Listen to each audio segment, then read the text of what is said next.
প্রয়োজনে যদি সরকারের কাছে ভারত বলে যে আমরা তাকে প্রত্যাপন করি। পূর্ববর্তী দেশ ভারত তার ভূমিকাটা কি হবে? সরকারের সাথে একটা নেগোসিয়েট তলে তলে আন্ডারস্ট্যান্ডিং করে রিফাইন আওয়ামী লীগ একটা কইরা।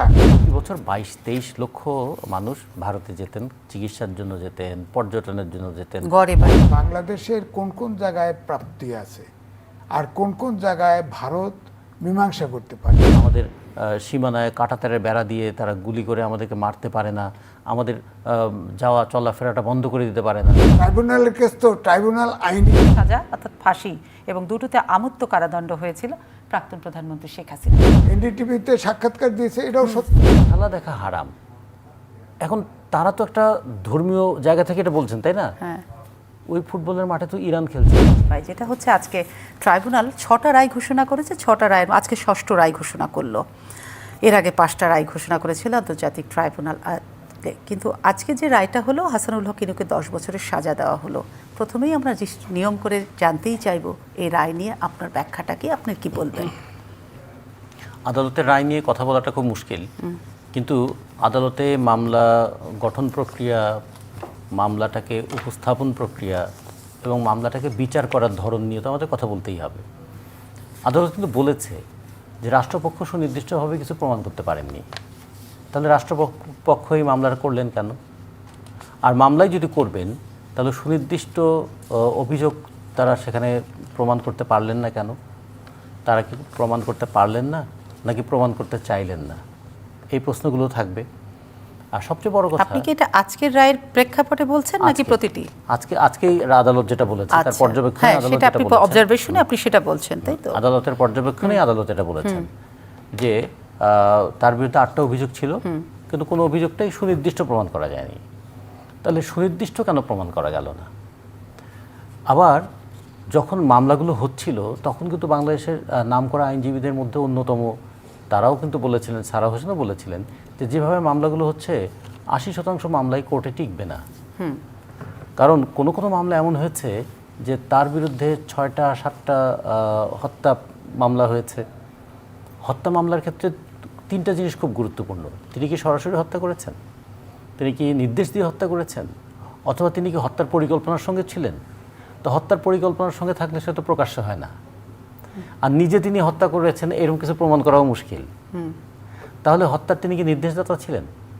তাহলে যে ব্যক্তির বিরুদ্ধে হত্যা মামলা দায়ের করা হলো তিনি কি নির্দেশদাতা গোত্রের কেউ ছিলেন? আদালতের রায়টা তো বলছে যে কুষ্টিয়াতে 6 জনকে হত্যার নির্দেশদাতা হিসেবে। কিন্তু তিনি তো নির্দেশদাতা হতে পারেন না। তিনি আদালত এই জন্য দেখুন, নির্দেশদাতা হলে কিন্তু তাকে একটা ক্যাপিটাল পানিশমেন্ট দেওয়ার কথা ছিল, কিন্তু নির্দেশদাতা, কারণ নির্দেশদাতা হলে তো পুলিশ কর্তৃপক্ষ হতে হবে। তিনি পুলিশ কর্তৃপক্ষকে প্রভাবিত করতে পারেন। কাউকে হত্যার জন্য প্রশাসনের বাইরে সিভিলিয়ান তিনি বলতে পারেন না। আপনি কি এটাই বোঝাতে চাচ্ছেন? প্রভাবিত করতে পারেন।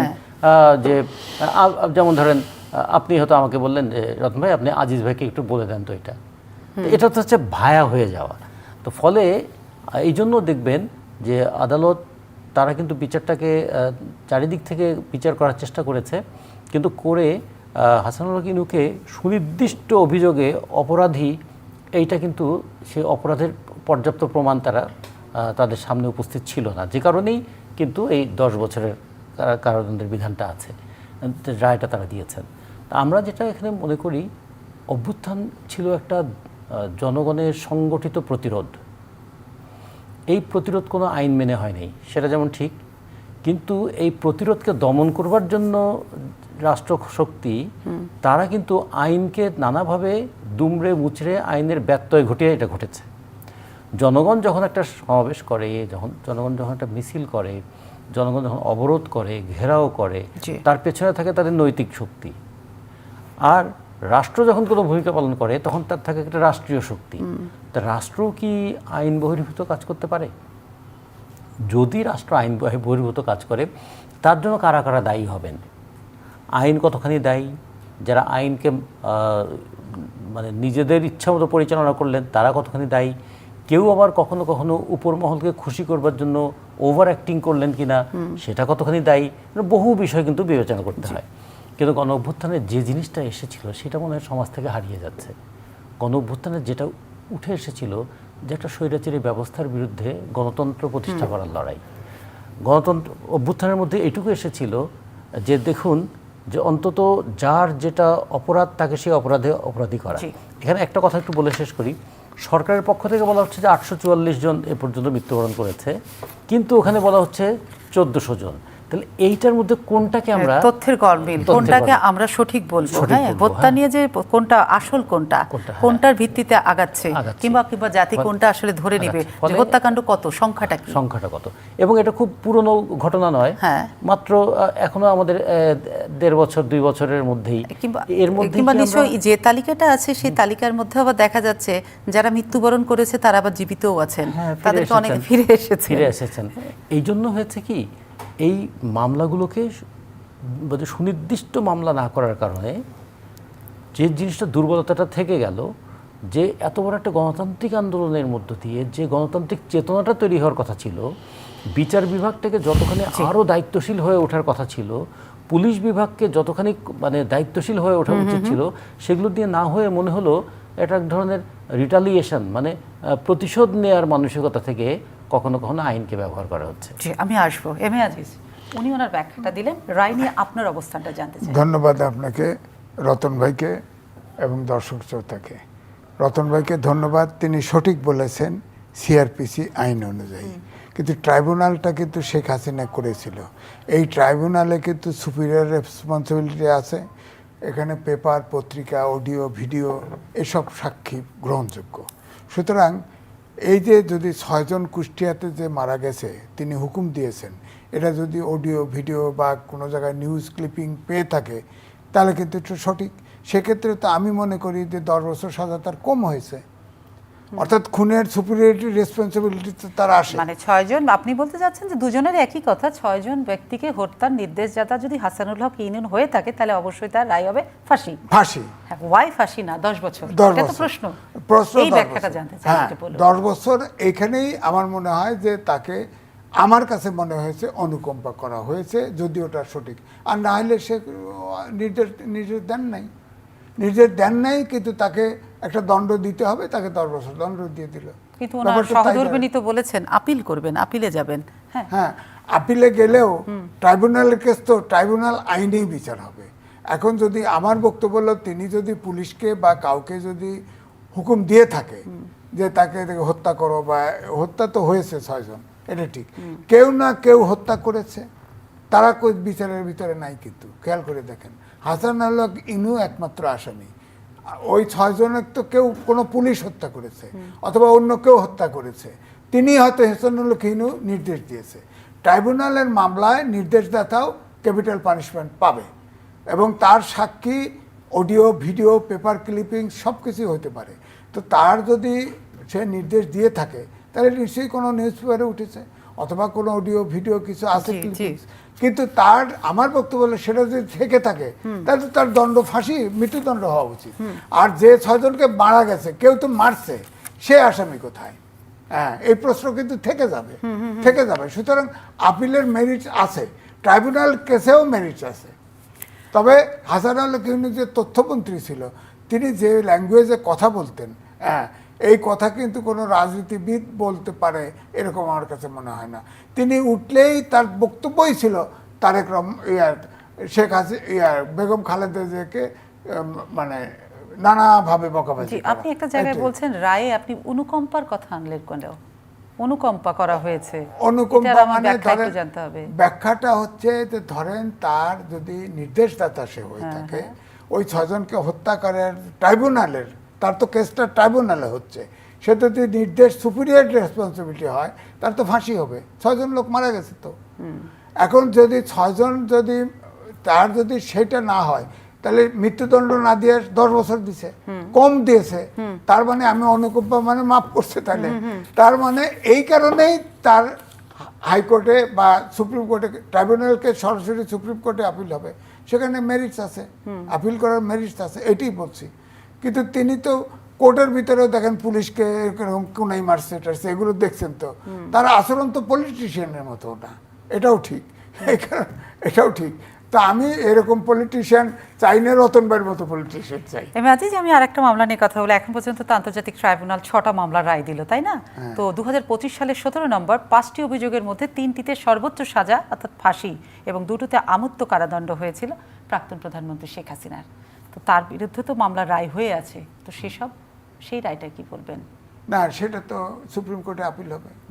আপিল হয়ে যদি সেখানে মেরিট প্রমাণিত না হয়, তিনি খালাসও পেতে পারেন, তার মৃত্যুদণ্ড কমতে পারে, যাবজ্জীবন কমতে পারে, তার আপিল করার সুযোগ আছে। এটা ট্রাইব্যুনালের রায় তো চূড়ান্ত না। কিন্তু আমার কথা হলো যে তার তো ধরেন ওখানে রাজসাক্ষী বানাইছে, ট্রাইব্যুনালের রাজসাক্ষী অ্যালাউড, এবং তিনি তো চোখে দেখে বলে দিচ্ছেন সাক্ষী, তার আবার 5 বছর হয়ে গেছে কারাদণ্ড। হ্যাঁ, তো তার সাক্ষী তো ট্রাইব্যুনালে আমলযোগ্য। তিনি তো সাক্ষী দিয়েছেন, এক্স আইজিপি, তিনি তো সাক্ষী দিয়েছেন, তারটা তো আছে। হ্যাঁ, তিনি তো নিজে সাক্ষী দিচ্ছে, আমাকে হুকুম দিছে, এই করছে সেই করছে, তো এই সাক্ষী। সুতরাং হাসানুল্লাহ খান ইনুর যে মেরিটস আছে, শেখ হাসিনার কিন্তু ওই মেরিটসটা ট্রাইব্যুনালের কেসে আসলে অতটা শক্তিশালী নয়। হ্যাঁ, তবুও সুপ্রিম কোর্ট কি করে সেটা সুপ্রিম কোর্টের বিষয়। এখন তো মামলার রায়গুলো হয়েছে 6টা রায়টা, কিন্তু তাকে তো আসতে হবে। এই যে আসার উপলক্ষে এখন একটা যেটা জায়গায় উনি সর্বশেষ একটা গণমাধ্যমে এনডিটিভিতে যে বক্তব্য দিলেন, চলতি বছরে আসবেন, ঠিক আছে, কিন্তু তার এই বক্তব্যের প্রেক্ষাপটে আমরা দেখেছি সাবেক মার্কিন ডিপ্লোম্যাট জন এফ ড্যানিলোভিচ বলেছেন শেখ হাসিনা কখনোই ফিরবেন না। তিনি যদি ফিরেন তার মৃত্যু হবে জেলে কিংবা নির্বাসনে, এবং এই সত্যটা মেনে নিতে বলেছে তার পরিবারকে, এবং বাংলাদেশের জন্য এটা সৌভাগ্য হবে যে এই সত্যটা যেন তার দল আওয়ামী লীগ এবং তার পরিবার মেনে নেয়, তিনি আর কখনোই ফিরবেন না। এবং তিনি একটা রিফর্ম আওয়ামী লীগের কথা কিন্তু বলেছেন, যে সংস্কার, সেই জায়গাটা নিয়ে আপনি কি বলেন? অর্থাৎ এই ডিপ্লোম্যাটের বক্তব্যটাকে আপনি কিভাবে ব্যাখ্যা করবেন? দেখেন, ডিপ্লোম্যাট সঠিক বলেছে। তিনি আগে কিন্তু একটা আলোচনা শুরু হয়েছিল, রিফর্ম আওয়ামী লীগ অর্থাৎ রিফাইন আওয়ামী লীগ বলা হয়েছে, যারা নির্দোষ আওয়ামী লীগের নেতা দেশের ভিতরে আছে, পলাতক দিয়ে ভাবা হয় নাই, দেশের ভিতরে আছে। আব্দুল হামিদ প্রেসিডেন্ট আব্দুল হামিদকে একবার ভাবা হয়েছে, সাবের হোসেনকে একবার ভাবা হয়েছে, শিরিন শারমিন রিলিজ হলো তখন ভাবা হয়েছে, কিন্তু শেখ হাসিনা ওই জায়গায় এগিরি করে নাই। তিনি তার ফ্যামিলির লোক দিয়ে চাইছে, ফ্যামিলির লোক শেষ পর্যন্ত দেখা যাচ্ছে এটাও রিজেক্ট, জয় পুতুল দ্বারা হবে না, তিনি নিজেই ওনার দায়িত্ব ছাড়বেন না। তিনি এখন এনডিটিভিতে সাক্ষাৎকার দিয়েছে, এটাও সত্য, কিন্তু এটা কালকেই আমার একটা পত্রিকায় লেখা বেরোবে, তিনি তো আসতে পারবেন না, আসার কোনো সুযোগ নাই। কারণ তার প্রথম কথা হচ্ছে তার ফ্যামিলিতে অন্তর্বর্তীকালীন সরকারের সময়ে যত রেড পাসপোর্ট, গ্রিন পাসপোর্ট যা কিছু আছে সব বাতিল করেছে। সুতরাং দেশে ঢুকতে হলে, বৈধভাবে ঢুকতে হলে তার পাসপোর্ট দরকার। তিনি মৃত্যুদণ্ডের আসামি, আইনে তিনি পাসপোর্ট পাবেন না।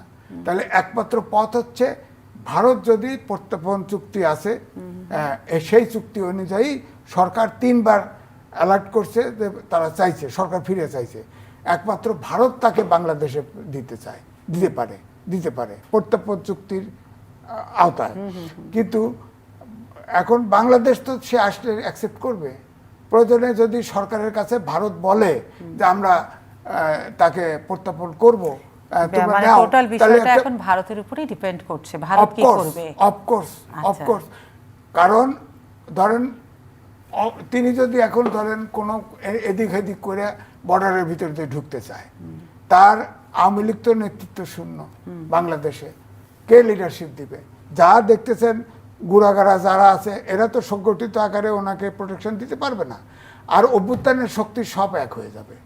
ঠিক 5ই আগস্টের পূর্ববর্তী সময় দেশ চলে যাবে, তো ওনার তো জীবন রিস্কও হয়ে যেতে পারে, উনি তো দেশে ঢুকতে পারবে না, ওনার দেশে আসার মতো পরিস্থিতি তৈরি হয় নাই। তিনি প্রথম দিকে যে মুভমেন্টটা ছিল, ভারতও যেটা চাইছে, হয় অন্য দেশে তাকে পাঠানো, অথবা বলছে একটা মুভ হয়েছিল যে সে একটা রিফাইন আওয়ামী লীগ করে, যেমন শেখ হাসিনা তো আগে ছিল না, সরকারের সাথে একটা নেগোসিয়েট তলে তলে আন্ডারস্ট্যান্ডিং করে রিফাইন আওয়ামী লীগ একটা কইরা দলটাকে সংগঠিত করার পরে তিনি আসতে পারতেন। যত সব যেন রাজ্যকে, যেমন আমি সেই জায়গাটাই আর কি জানতে চাচ্ছি, যে বড় আর প্রশ্ন না করি, মার্কিন সাবেক যে ডিপ্লোম্যাট যে বক্তব্যটা দিয়েছেন, যে প্রাক্তন প্রধানমন্ত্রীর মৃত্যু, জেলে হবে, তিনি নির্বাসনে থাকবেন, বাংলাদেশে ফিরতে পারবেন না, তার পরিবার এবং বাংলাদেশে তার স্থান নেই, তার দলকে এটা উপলব্ধি করতে বলেছেন এবং এটাই বাংলাদেশের জন্য সবচেয়ে ভালো বলছেন উনি, সৌভাগ্যের হবে এবং একটা বলছেন সংস্কারের বিষয়। মূলত এইটাকে আপনি কিভাবে ব্যাখ্যা করবেন যে সাবেক ডিপ্লোম্যাটের এই বক্তব্যকে? এবং আরেকটা জানেন যে আপনি যে দক্ষিণ এশিয়া বিষয়ক বিশেষজ্ঞ মিস্টার কুগেলম্যানও তিনি কিন্তু বলেছেন যে ভারত চাইছে না তাকে রাখতে, তৃতীয় কোনো দেশে পাঠাতে চাইছে, কিন্তু তৃতীয় কোনো দেশ তাকে নিতে চাইছে না। তো সুতরাং এই দুটো পরপর বক্তব্য, এনডিটিভিকে দেওয়া বক্তব্যের পরেই কিন্তু এই দুটো বক্তব্য উঠে এসেছে। আমি এটার ক্লারিফিকেশন চাই। আমাদের যতটুকু মনে হয় যে কূটনৈতিকদের কথা দিয়ে রাজনীতি চলে না। রাজনৈতিক আন্দোলন আর কূটনৈতিকদের ব্যাখ্যা, এটা যে বারবার পরস্পর বিরোধী হয়ে গিয়েছে, এটা আমরা গত 15 বছরেও দেখেছি। গত 15 বছরেও এরকম হয়েছিল যে তারিখ যে ফিরতে পারবে না, এটা তো ছিলই, তাই না? তারও আগে আমরা যদি 71 সালের ঘটনা দেখি, শেখ মুজিব কোনোদিন ফিরতে পারবে না, পাকিস্তানের জেলে তিনি বন্দী আছেন, ফিরতে পারবেন না। তো এইরকম কূটনৈতিকদের অনেক কথা, তারা একটা নির্দিষ্ট ফ্রেমের মধ্যে থাকেন। আর আমেরিকান কূটনৈতিকরা তারা বাংলাদেশের রাজনীতি নিয়ে কি ব্যাখ্যা করবেন? তার নিজের দেশের রাজনীতি কি ব্যাখ্যা করতে পারবেন? কিন্তু বাংলাদেশের আমরা প্রত্যেকটা রাজনৈতিক দল, আপনারা তো অভিজ্ঞ মানুষ, কিন্তু আমাদের মাঠের অভিজ্ঞতায় তো আমরা দেখেছি যে কোনো নালিশ, বিচার, সালিশ আমরা তো সবসময় এমবেসিগুলোতে যে সব দলই দিয়ে আসে, এবং এটা একটা ধারাবাহিকতা। এমবেসিদের বিচারগুলো সবসময় ভুল বিচার হয়, এমবেসিদের সিদ্ধান্তগুলোও ভুল হয়, এবং আমরা গত 15 বছরে এমবেসিদের নানা কথা দেখেছি। তবে একটা জায়গায় তারা কিন্তু কনসিস্টেন্ট, তাদের একটা -2 ফর্মুলা আছে, সেটা কিন্তু সেই জায়গায় তারা কিন্তু 2007 থেকে কন্টিনিউয়াসলি সেটা তারা করছেন। এখন তারা হয়তো এরকম ভাবতেও পারেন, -2 বলতে যদি 2 পার্সোনালিটি হয়, তাহলে একটা ন্যাচারাল মৃত্যুবরণ করেছেন খালেদা জিয়া, আর একটা একটু সময় নিলে আর একটা ন্যাচারাল মৃত্যুর হয়তো তারা অপেক্ষায় আছেন। তখন চাক বা না চাক, নেতৃত্বকে কেন্দ্র করে দল যেভাবে সংগঠিত থাকে, সেই নেতৃত্বের অনুপস্থিতিতে সেন্টার অফ অ্যাট্রাকশন সেটা যদি কমে যায়, নষ্ট হয়ে যায়, তখন নতুন একটা সেন্টার হয়তো তৈরি হবে। এখন যারা যে সংস্কারের কথা বলছেন, সেরকম একটা সংস্কার হয়তো তারা দেখতে চাইবেন। তো আমাদের যেটা মনে হয় যে গণতন্ত্র প্রতিষ্ঠা করাটা যতটা না রাজনৈতিক আন্দোলন, তার চেয়ে এখন বেশি হয়েছে বিভিন্ন জনের মানে পরামর্শ ভিত্তিক একটা বিষয়। মানে সবাই আমাদেরকে পরামর্শ দিচ্ছেন, আপনার গণতন্ত্র মানেন না। কিন্তু আমরা যে প্রসঙ্গ নিয়ে কথা বলছি, যাকে নিয়ে কথা বলছি, যাদের প্রেক্ষাপটে কথা বলছি, সেখানে কিন্তু আপনাদের দুজনের মতের ভিন্নতা রইল। তিনি অবশ্যই বললেন যে প্রাক্তন প্রধানমন্ত্রী কখনোই ফিরতে পারবেন না, আর আপনি বলছেন যে বিদেশি কূটনৈতিকদের কথার উপরে কোনো কিছু শেষ বলে কথা নয়। দুটো বিষয় আছে এখানে, একটা হচ্ছে দেশের অভ্যন্তরের পরিস্থিতিটা কীরকম হবে, আর পার্শ্ববর্তী দেশ ভারত, তার ভূমিকাটা কি হবে। আওয়ামী লীগ নামক যে দলটা, সেই দলটার এখন কার্যক্রম নিষিদ্ধ, কিন্তু আওয়ামী লীগ নামক দলটা তো আর কর্পূরের মতো উবে যায় নেই। সেই দলের কর্মীরা আছে, নেতারা আছে, এবং যারা সেই দলটাকে এতদিন নানাভাবে বিতর্কিত করেছিলেন, তারা কেউ দেশে নাই। কিন্তু যে কর্মীরা সেই বিতর্কের দায় কাঁধে নিয়ে নিপীড়ন সহ্য করছেন, তারা কিন্তু দেশে আছে। ফলে একটা দলকে, রাজনৈতিক দলকে এত দ্রুত শিকড়বিহীন করে দেওয়া যায় না। রাজনৈতিক দল তো আর এরকম নয়।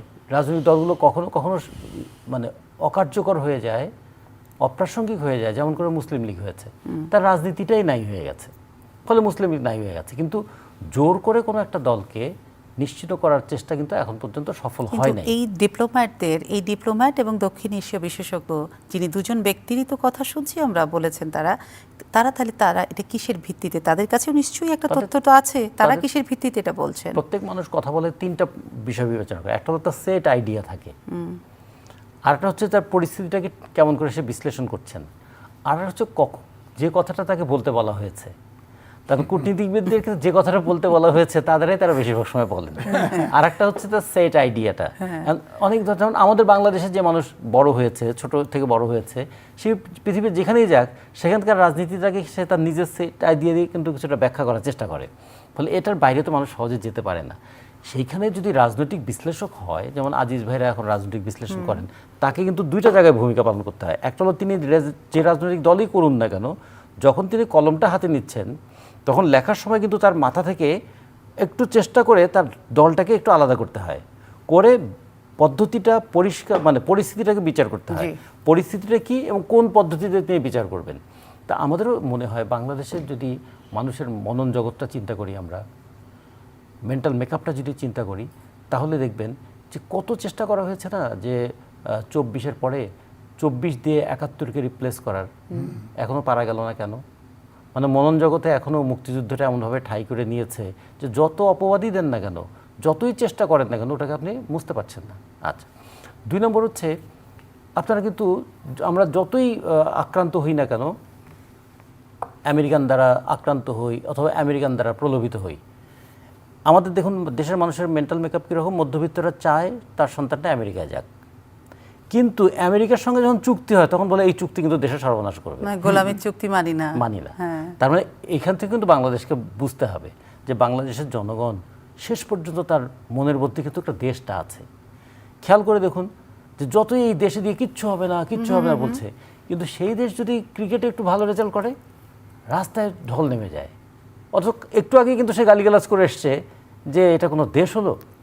তো ফলে বাংলাদেশ নামক এই দেশটা আমাদের বহু দিনের বহু রাজনৈতিক, অর্থনৈতিক, সামাজিক মানে আন্দোলনের মধ্য দিয়ে একটা সংস্কৃতি তৈরি হয়েছে, যেটার বাইরে আমরা সহজে খুব একটা যেতে পারি না। সবার আগে দেশ। হ্যাঁ, সেই জায়গায় কিন্তু এই রাজনৈতিক দল সম্পর্কে ওই ইউরোপের চোখে বাংলাদেশের রাজনীতিকে দেখলে সবসময় ব্যাখ্যাটা সঠিক হবে না। তো ওনারা তো এটা দিচ্ছেন কেন তাহলে? ওটা তাদের দায়িত্ব। এটা কি নিজ থেকে দায়িত্ব না বলছে কেউ? নির্দেশিত হইয়া আদেশিত হতে পারে, তারা থিঙ্ক ট্যাঙ্ক, তারা থিঙ্ক করেন এবং যে ট্যাঙ্কে রাখেন এবং সেইটা আবার কে তৈরি করে দেন সেটা একটা খেয়াল করতে, মানে বলে দেওয়া হয় যে আপনারা কিন্তু এখন বড় বলয়ের মধ্যে ঘটছে সবকিছু, আপনারা কিন্তু এখন থেকে এইভাবে চিন্তা করবেন এবং এইভাবে কথাগুলো বলবেন, যাতে আস্তে আস্তে একটা ওই যে নোয়াম চমস্কিতে বলছে না যে ম্যানুফ্যাকচারিং কনসেন্টটাকে ম্যানুফ্যাকচার করতে হয়, ফলে তারা ওই ম্যানুফ্যাকচারিং প্রসেসটাকে ফলো করেন। আমি একটু এদিকটাই যাই, আইন শৃঙ্খলা নিয়ে কথা বলি। কেমন আছে আইন শৃঙ্খলা, কেমন দেখছেন এখন? ধরেন আগে যেমন চলছে, এখন ধরেন দুর্নীতি চলছে, চাঁদাবাজি চলছে, ধর্ষণ চলছে, বলাৎকার চলছে, সবটাই তো চলছে। এটা তো নিয়ন্ত্রণে আসতেছে না। প্রশ্ন হচ্ছে যে চলছে, একদিনে তো আর সবকিছু থেমে যায় না, কিন্তু মিস্টার আজিজ প্রশ্নটা হচ্ছে বেড়েছে না রেশিও কমেছে? না, যেটা আর বিচারটা পাচ্ছে কিনা, টিআইবি রিপোর্ট দিল তাতে তো বেড়েছে। টিআইবির যে রিপোর্ট দিয়েছে সেখানে তো বেড়েছে। ধরেন এই যে তুরাগ নদে 2টা ছেলেকে পুলিশ বলছে ডুবে মারা গেছে, এমপি বলছে ডুবে মারা গেছে, আর পুলিশ বলছে যে এটা পড়ে মারা গেছে। এখন এটা তো পুলিশ দায়িত্ব উদ্ধার করে নাই তো, 2টো প্রান্ত গেছে, সেটার কোনো অজুহাত নেই। এরকমই তো বিভিন্ন জায়গায় শোনা যাচ্ছে, মারা যাচ্ছে, নদীতে লাশ পাওয়া যাচ্ছে, মসজিদ, মক্তবে, মাদ্রাসায় এগুলো বলাৎকার হচ্ছে, বিচার হচ্ছে না, ধরা পড়ছে না, ধর্ষণ হচ্ছে। এখন এও বলা হচ্ছে, আমার সাথেই বসে এক জামাতের লোক বলতেছে যে ধর্ষণ মানে শাস্তি, বলাৎকার মানে শাস্তি, 12 ওয়াক্ত এটা বড় দোষ না, 5 ওয়াক্ত নামাজ পড়লেই ধর্ষণের গুণমাপ। এটা যদি ফতোয়া হয় তাহলে তো এটা চলতে থাকবে। এটা তো তাহলে আইন করা দরকার। ধরেন এই যে নাফিসা হত্যা যে হলো, রামেসা হত্যা হলো, তাকে হত্যা করেছে, সেই কারণে ফাঁসি হয়েছে, কিন্তু ধর্ষণের দায়ে ফাঁসি কোথায়? আমার কথা হলো দুর্নীতি অনেক বিশ্বে প্রায় 10-12টা দেশে আছে, দুর্নীতি করলে ক্যাপিটাল পানিশমেন্ট হয়, ধর্ষণ করলে কেন হবে না? এখানে আইন করুক। বেগম খালেদা জিয়া যখন, আপনি মনে থাকবে, প্রধানমন্ত্রী ছিলেন, তখন কিন্তু অ্যাসিড থ্রোয়িং আমি অনেকবারই বলি মহামারী আকার ধারণ করেছে, তিনি আইন করলেন ক্যাপিটাল পানিশমেন্ট এবং অল্প ইয়ে হলে যাবজ্জীবন, আইন প্রয়োগ করলেন। এখন তো নাই। আপনি আইন করেন না কেন? দুর্নীতির বিরুদ্ধে আইন করেন না কেন? এই ধর্ষণের বিরুদ্ধে, বলাৎকারের বিরুদ্ধে আইন করেন না কেন?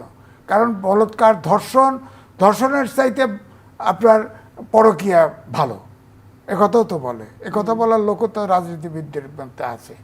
আবার যেটা রতন ভাই বললেন, মুক্তিযুদ্ধ সবাই হইতে চায়, বলে না, অনেকেই বলছে যে আমি শিশু মুক্তিযোদ্ধা।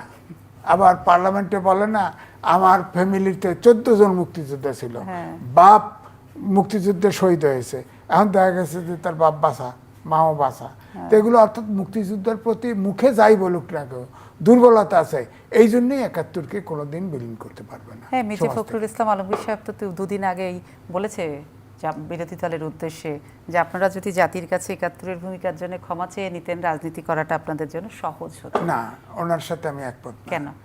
গণহত্যার কোনোদিন মাপ হইতে পারে না। ইসলাম ধর্মও বলছে আপনাকে আত্মীয়কে খুন করলে, আপনার ছেলেকে খুন করলে আপনার ফ্যামিলি মাপ না করলে মাপ হবে না। আপনার উনি গণহত্যাকারীর বিচার না হয়ে মাপ হবে কেন? গণহত্যা হলে তাহলে শেখ হাসিনাকে কেন ফাঁসি দিচ্ছে?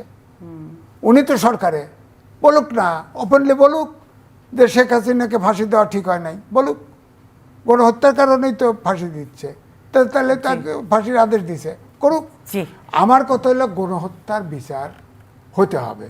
জি, কূটনীতি, সেই কূটনীতির একটা জায়গায় চলে যাব। ২ বছর পর ভারত তার পর্যটন ভিসা ওপেন করে দিয়েছে। এখন ভিসাটা যে ওপেন করে দিল, এই পর্যটন ভিসার মধ্য দিয়ে কি আপনি মনে করেন ভারত বাংলাদেশের রিলেশনশিপটার যে একটা ঠান্ডা ঠান্ডা ব্যাপার ছিল সেটা আবার নরম সুন্দর হবে? না, যখন ধরেন আমাদের দেশে আমি এই ২০০৩ সালে লিখেছিলাম ভূ রাজনীতির ফাঁদে বাংলাদেশ, এখনো কথা আপনার এখনো মনে হ্যাঁ, আছে? এবং যুগান্তরে লেখা হয়েছিল এবং হেডিংয়ে দিয়েছিলাম ভূ রাজনীতির ফাঁদে বাংলাদেশ। এখনো ভূ রাজনীতির ফাঁদে বাংলাদেশ আছে। আপনি ধরেন যুক্তরাষ্ট্রের সাথে আমরা একটা বাণিজ্য চুক্তি করেছি, সেখানে অনেক শর্তে আবদ্ধ আছি। যুক্তরাষ্ট্রের সাথে চীনের সম্পর্ক ভালো যাচ্ছে না, চীনের সাথে ভারতের সম্পর্ক ভালো যাচ্ছে না, আমাদের সাথে ভারতের টানাপোড়েন চলছে।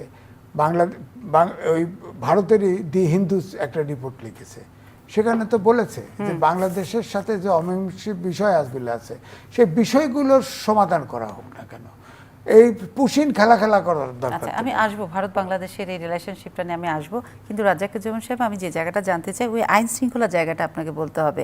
উনি তো বললেন যে না কমেনি, চলছে, চলমান, কিন্তু আপনি কিভাবে দেখবেন যে আসলে আইন শৃঙ্খলা, পুলিশ বাহিনীর অবস্থান, নারীদের প্রতি সহিংসতা এবং সর্বোপরি যে অন্যায়গুলো হচ্ছে তার বিচারটা হচ্ছে নাকি?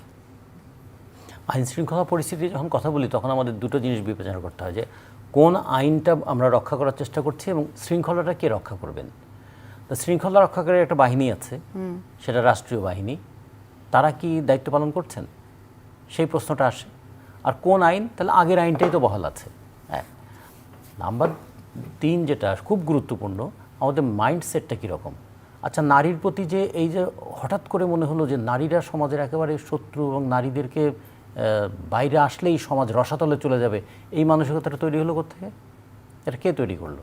এটা কোনো আইনসঙ্গতভাবে এসেছিল? এটা কি সংবিধানে আছে যে নারীদের বাইরে বেরোতে দেওয়া যাবে না? না, কোথাও নেই। কোথাও নেই তো। তাহলে এটা কে তৈরি করলো? এটা আমার ফিলোসফি, নারীরা এটা কে তৈরি রাষ্ট্র করলো? চালাতে পারবে না, হ্যাঁ, আমার ফিলোসফি। তাহলে এখন এটা তো তারা তো যখন মানুষের ব্যক্তিগত ফিলোসফি থাকে, ব্যক্তিগত ইচ্ছা থাকে, তখন একটা আমরা সাধারণ সমঝোতা করি যে ব্যক্তিগত ইচ্ছার ঊর্ধ্বে সমষ্টিগত ইচ্ছাকে গুরুত্ব দিতে হবে। আমি ব্যক্তিগতভাবে অনেক কিছু অপছন্দ করতেও পারি, কিন্তু এই রাষ্ট্রের যেটা আইন থাকে, যেমন এই যারা এই কথাটা বলছেন, যারা নারীর চুল দেখলেই যাদের মনে করে যে একটা ভয়ঙ্কর বিপদ হয়ে যাচ্ছে, ইনি যদি যখন আবার ইউরোপে চলে যাচ্ছেন তখন কি ল অফ দ্য ল্যান্ড মানছেন না সেই দেশের আইন? এই যে আমি এই মুহূর্তে কথা বলছি, কত লোক যে আমাকে গালি দিচ্ছে। হ্যাঁ, তাহলে তিনি আইনটা মানছেন না, তাকে তো মানতে হচ্ছে তো। কিংবা কয়েকদিন আগেই তো আমাদের একজন খুব বিখ্যাত যিনি বলেছিলেন, তিনি তো দেখলাম যে থাইল্যান্ডে আবার চিকিৎসা করতে চলে গেছেন, নাসারাদের দেশে। আচ্ছা, তো তিনি আবার ওই অন্তর্বর্তীকালীন সরকারের সময় ধর্ম উপদেষ্টা ছিলেন, ৮২ লক্ষ টাকা তিনি নিয়েছেন 18 মাসে আর কি করে আসলেন। তো তখন সমস্যা হলো না। ফলে ব্যক্তিগতভাবে অনেক কিছু আমি নাও মানতে পারি, কিন্তু যখন ব্যক্তির উপরে উঠে যায় একটা পদ্ধতি, তখন আমাকে পদ্ধতিটা মানতে হয়। ফলে আমাদের দেশে আইন শৃঙ্খলা পরিস্থিতি নিয়ে যখন কথা বলি, তখন পুলিশ বাহিনী কি রোলটা প্লে করছে? পুলিশ কি এখনও উপরের নির্দেশেই চলে? পুলিশ কি এখনও পুলিশকে মানুষ দুই দিক থেকে বিবেচনা করে, একটা হলো পুলিশ দুর্নীতি করে আর পুলিশ অত্যাচার করে। তাহলে দুর্নীতি করার জায়গাটা কি কমেছে? অত্যাচার করার মানসিকতা কি পুলিশের হাত থেকে কমেছে? যায়নি। তাহলে ব্যাপারটা ওই রকমই আছে। আর সমাজের মধ্যে কি হয়েছে যে প্রতিপক্ষকে যেভাবে পারো দমন করো, এবং পুলিশ আমাদেরকে কিছু বলবে না, কিংবা আমরা এখন পাওয়ারে আছি, আমরা অনেক কিছু করতে পারি। পাওয়ার মানে হচ্ছে যে কোনো মানুষের উপর অত্যাচার করার পাওয়ার। ক্ষমতা মানে কিন্তু আপনাকে সহায়তা করার ক্ষমতা না, ক্ষমতা মানে হচ্ছে যে আপনাকে উপর নিপীড়ন চালাবার ক্ষমতা। সেই নিপীড়ন আপনার জায়গা জমি দখল করা হতে পারে, আপনার অর্থনৈতিক প্রতিষ্ঠান দখল করা হতে পারে, সেগুলো কি সমাজ থেকে এলিমিনেট হয়ে গেল? তাহলে নারীর প্রতি দৃষ্টিভঙ্গি যদি বলি, তারপরে ধর্মীয় সংখ্যালঘুদের উপর দৃষ্টিভঙ্গি যদি বলি, জায়গা জমি দখল করার ক্ষেত্রে যদি বলি, রাষ্ট্রীয় সম্পদ তছরূপ করার ক্ষেত্রে যদি বলি, ছোট দুইটা উদাহরণ আপনি দেখেন। এই অন্তর্বর্তীকালীন সরকারের সময় নাকি সুইস ব্যাংকে 41% আমানত বেড়ে গেছে। হ্যাঁ, সর্বোচ্চ সংখ্যক বেড়েছে আমানত, এবং যেটা হচ্ছে যে সংসদে সেদিন সরকারও একদম স্পষ্ট করে বলেছে যে সর্বোচ্চ ঘুষ বাণিজ্য বেড়েছে, এবং তত্ত্বাবধায়ক সরকারের সময় সেটা হয়েছে, টিআইবি রিপোর্টও দিয়েছে, এবং সরকার সেটাকে আমলও নিয়েছে, মাননীয় প্রধানমন্ত্রীকে নোটিশ করেছেন একটা তদন্ত করতে। তাহলে তিনটা জিনিস দেখুন, নারীর উপর সহিংসতা কি বিপুল মাত্রায় বেড়েছে এবং কি আতঙ্কজনক পরিস্থিতি তৈরি হয়েছে, যে নারীরা হাজারে হাজারে বেরিয়ে এলো অভ্যুত্থানের সময়, সেই নারীরা কিভাবে রাস্তা থেকে সরে যাওয়া শুরু করলো। তার মানে আতঙ্কজনক পরিস্থিতি। এটা যদি হয় তাহলে এটা কে করেছে? এটা কি কোনো বাহিনী করেছে? তার মানে এটার পিছনে একটা মনন জগৎ আছে, সেটা কারা তৈরি করছে? রাষ্ট্র কি তাদেরকে নিয়ন্ত্রণের মধ্যে আনছে? আচ্ছা, যেটা আজিজ ভাই খুব করে বললেন যে মাদ্রাসা যে ঘটনাগুলো ঘটছে, এই কথাটা তো বাইরে কেউ বলতে পারবে না, বললে তার বিরুদ্ধে মব হয়ে যাবে। অথচ এই ঘটনাগুলো ঘটছে। আবার এমন এমন কথা যে কেউ বলছে যেটা যদি আপনি বলেন তাহলে তো খুবই বিপদ, আমি বললে তো সমস্যা, আর আজিজ ভাই বললে তো আপদ তৈরি হয়ে যাবে। আমাকে ভোট দিলে আপনি বেহেস্তে যেতে পারবেন, আমি আপনাকে বেহেস্তে পাঠানোর কে? এই কথাটা যদি আমি বলি তাহলে আমার বিরুদ্ধে কি আচরণটা করবেন আপনি? কিন্তু এই কথাটা যদি আপনি বলেন তাহলে কিন্তু কেউ কিছু বলছে না। তাহলে সমাজে এই যে বিভাজনটা তৈরি হলো কেমন করে? তাহলে এগুলো কিন্তু খেয়াল রাখতে হবে যে আইন শৃঙ্খলা যখন রক্ষা করতে চাইবো। সমাজের নারীর ব্যাখ্যা দিয়ে বুঝালেন, বিভাজনের ব্যাখ্যা দিচ্ছেন যে একটা আলাদা বিভাজন তৈরি হয়ে গেছে। আজকে কিন্তু মাননীয় প্রধানমন্ত্রীর যে তথ্য উপদেষ্টা, তিনি কিন্তু অনেক কথাই বলেছেন, তার মধ্যে একটা বিষয় তিনি নোটিস করেছেন যে আমরা সবাই কিন্তু দেখছি দেশের বিভিন্ন স্থানে সাদা কালো কালেমা লেখা পতাকা, সেটা কিন্তু সরকারের নোটিশে উঠেছে। আসলে এই কালেমা লেখা পতাকাগুলো উঠাচ্ছে কেন, উঠানের ইঙ্গিতটা কি, কেন, এইসব দিয়ে কি বোঝানোর চেষ্টা করা হচ্ছে, কারা এই চেষ্টাটা করছে, কেন করছে? দুটো জিনিস খেয়াল করে দেখুন। একটা বলছে কি, একদল একদম সামাজিক মাধ্যমে বলছে এই সমস্ত খেলা দেখা হারাম, ভিন্ন দেশের পতাকা তোলা এগুলো বন্ধ করতে হবে। ব্রাজিল আর্জেন্টিনার পতাকা না, কালেমা লেখা পতাকা। আচ্ছা, খেলা দেখা হারাম, এখন তারা তো একটা ধর্মীয় জায়গা থেকে এটা বলছেন, তাই না? ওই ফুটবলের মাঠে তো ইরান খেলছে, ওখানে তো মিশর খেলছে, ওখানে তো সৌদি আরব খেলছে, তাহলে কি, তাহলে কোনটাকে আমরা কি করব বলুন তো? তাহলে এরকম একটা কথা বলে দেওয়া যায়, এবং এটা এমন একটা দেশ আমরা যা কথা বলে দিতে পারি। আচ্ছা, তারপরে ধরুন পতাকা তুললেন, কলেমা লেখা পতাকা। কলেমা হচ্ছে মুসলমানদের যে অবশ্য পালনীয় 5টা কাজ, তার মধ্যে প্রথম কাজটা হচ্ছে কলেমা। এই পতাকা যে আপনি তুললেন, তোলার মধ্যে দিয়ে কি, কাকে ঊর্ধ্বে তুলে ধরলেন এবং কাকে বিপদের মধ্যে ফেললেন? যেমন ধরুন এই পতাকা, সংস্কৃতিটা কেন তৈরি হচ্ছে? এটা সংস্কৃতি না, এই জিনিসটা কি ভয়ের একটা রাজত্ব কায়েম করা, কিংবা বার্তাটা কি দিচ্ছে? বার্তা দুই রকম বার্তা দিচ্ছে। একটা হচ্ছে যে একটা কাউন্টার হেজিমনি তৈরি করার চেষ্টা হচ্ছে, কিন্তু আমার কাছে যেটা মনে হয় যে আর একটা অশনি সংকেত তৈরি হচ্ছে। 2 দিন পরে এরকম হবে, আপনার বাড়ির সামনে একটা কলেমা লেখা পতাকা তোলা হয়েছে, আপনি যদি ওটা নামান, এই কলেমার অবমাননা হয়েছে, এটা নিয়ে একটা মব হয়ে যেতে পারে, অথবা কলেমাটা পড়ে রাস্তায় পড়ে গেল। এখন আমাদের বাংলাদেশের মানুষের মানসিকতা কি, আরবি লেখা কোনো কিছু রাস্তায় পড়ে থাকলে সে গভীর মমতায় আবেগে সেটা তুলে নেয়। হ্যাঁ, তাহলে এখন একটা কলেমা রাস্তায় পড়ে থাকবে, এবং এগুলো পড়বেই তো। এই পতাকা যেগুলো টানানো হয়েছে বাতাসে উড়ে পড়বে, পতাকার স্ট্যান্ড ভেঙে পড়বে, এবং তারপরেই হবে যে আপনি এটা করেছেন, ও এটা করেছে। এর আগে আমরা দেখেছি না সাথিয়ায় কিভাবে ঘটনা ঘটেছে, সুনামগঞ্জে কিরকম হয়েছে, গাইবান্ধায় কি হয়েছে, রংপুরে কি হয়েছে, ব্রাহ্মণবাড়িয়াতে, নাসিরনগরে কি রকম হয়েছে। ফলে ভবিষ্যতে কি এইরকম আর একটা পরিস্থিতি তৈরি হবে? তারা তো চিহ্নিত, তারা কিন্তু তাদেরকে গোপন করেনি, তাদের ছবি আছে। তারা এখন তো একটা নতুন নাম চালু হয়েছে না, যে তৌহিদি জনতা। এখন এই তৌহিদি জনতাটা কারা, তাকে কে প্যাট্রোনাইজ করে? প্যাট্রোনাইজ করা যদি দেখি, তাহলে এই আমাদের যদি সামাজিক মাধ্যমে কারা এই কথাগুলো বললেন, এগুলো সবই সরকারের কাছে আছে, এবং তাদের প্রথমত তাদের বিবেকের কাছে একটা আবেদন জানানো উচিত, আর জনগণের শুভবুদ্ধির কাছে আবেদন জানানো উচিত। আপনারা একটু প্রশ্ন করেন তো, যে যদি মুসলমান কি শুধু বাংলাদেশেই আছে, নাকি পৃথিবীর অন্য কোনো দেশেও আছে? তাহলে আমাদের দেশে যদি ফুটবল খেলাটা হারাম হয়, ওই সমস্ত দেশে ফুটবল খেলাটা কি হারাম হবে না? আমরা ওদের সহজে সবকিছু বিশ্বাস করে ফেলি, বিশ্বাস করানো এবং গুলিয়ে দেওয়াটা খুব ইজি, সেই জন্য সবকিছু সহজে হয়ে যায়। কিন্তু আমার শেষ প্রশ্ন আপনার কাছে ওটাই, যে এই যে পর্যটন ভিসা ওপেন হয়ে গেল, এটি কি দুদেশের সম্পর্কের দূরত্ব কমে আসবে কিনা, কিংবা মানুষে মানুষের কানেক্টিভিটিটা বাড়বে কিনা, আর আসলে 2 বছর বন্ধই বা কেন ছিল? এটা হচ্ছে একটা বাংলাদেশের উপর চাপ প্রয়োগের নানা কৌশলের মধ্যে এটাও একটা কৌশল। কিন্তু ভারত দেখেছে এই চাপ প্রয়োগ করে ভারতের ক্ষতি হয়েছে। মানুষের যখন প্রয়োজন আসে তখন সে তার প্রয়োজন অনুযায়ী পথ তৈরি করে নেয়, অনেকটা পানির প্রবাহের মতো। কোথাও বাধা পেলে সে আর একটা পথ তৈরি করে নেয়। এখন বাংলাদেশের মানুষ চিকিৎসার জন্য কোথায় যাবে? এবং এই রাস্তাটা জায়গাটা তৈরি করার চেষ্টা করেছে চীন, এই জায়গাটা নেওয়ার চেষ্টা করেছে থাইল্যান্ড। প্রতি বছর 22-23 লক্ষ মানুষ ভারতে যেতেন, চিকিৎসার জন্য যেতেন, পর্যটনের জন্য যেতেন। পর্যটনের জন্য আবার ধর্মীয় পর্যটনও আছে, আর স্বাভাবিকভাবে প্রকৃতি পর্যটকও আছে। তারা যে যেতেন সেগুলো বন্ধ করে ভারতের কি শেষ পর্যন্ত খুব ভালো কিছু হয়েছে? আমরা যাই করি প্রতিবেশী তো পাল্টাতে পারবো না, বরঞ্চ উচিত ছিল একটা ডেমোক্রেটিক কালচার এবং নর্ম তৈরি করা, যে একটা বড় দেশ হিসেবে ভারত আমাদের উপর কর্তৃত্ব করতে পারে না, উচিত নয়। আমাদের পানি নিয়ে তারা এরকম আমাদেরকে চাপে ফেলতে পারে না, আমাদের সীমানায় কাঁটাতারের বেড়া দিয়ে তারা গুলি করে আমাদেরকে মারতে পারে না, আমাদের যাওয়া চলাফেরাটা বন্ধ করে দিতে পারে না। এখন প্রকৃতিকে তো আপনি বাতাস কি বন্ধ করতে পারবেন? পানি কি বন্ধ করতে পারবেন? পাখির ওরা কি বন্ধ করতে পারবেন? এমনকি সুন্দরবনে বাঘের চলাচল কি বন্ধ করতে পারবেন? কিন্তু বন্ধ করে দিলেন মানুষের চলাচল।